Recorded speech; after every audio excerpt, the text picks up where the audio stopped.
یہ کسی نے سوال کیا، استاد جی لوگ کہتے ہیں کہ جب ذوالحجہ کا چاند نظر آ جائے تو اس وقت ناخن اور بال نہ کاٹے جائیں، اس کے بارے میں شریعت کیا کہتی ہے؟ جب ذوالحجہ کا چاند نظر آ جائے نا تو اس کے بعد سے لے کر قربانی تک بال اور ناخن نہ کاٹنا یہ مستحب ہے، بہتر ہے، سمجھ آ گئی؟ لیکن یہ کوئی فرض اور واجب نہیں ہے۔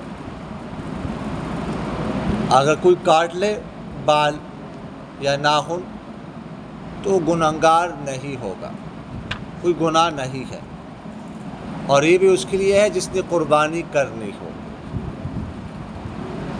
سمجھ آگے؟ بعض لوگ اس کو بہت ضروری سمجھتے ہیں، سارا سال داڑھی منڈاتے ہیں، سمجھ آ گئی؟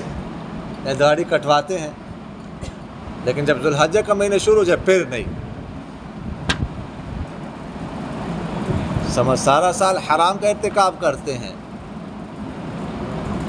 اور ان دنوں میں وہ نہیں کٹواتے، تو خیر ان دنوں میں بھی عمل کر لیتے بھی اچھی بات ہے، بہتر ہے، لیکن وہ اس کو لازم سمجھتے ہیں بعض لوگ نا۔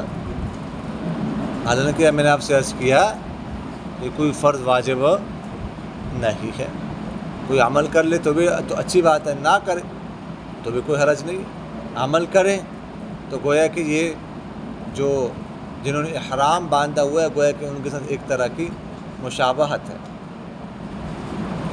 کہ احرام جو باندھتے ہیں نا تو وہ بھی بال وغیرہ نہیں کٹوا سکتے، تو چلو ہم ادھر نہیں گئے تو چلو ان کے ساتھ مشابہت اختیار کر لیتے ہیں یہاں پر رہتے ہوئے بھی۔ سمجھ آگے کہ نہیں آئی؟ وما علینا الا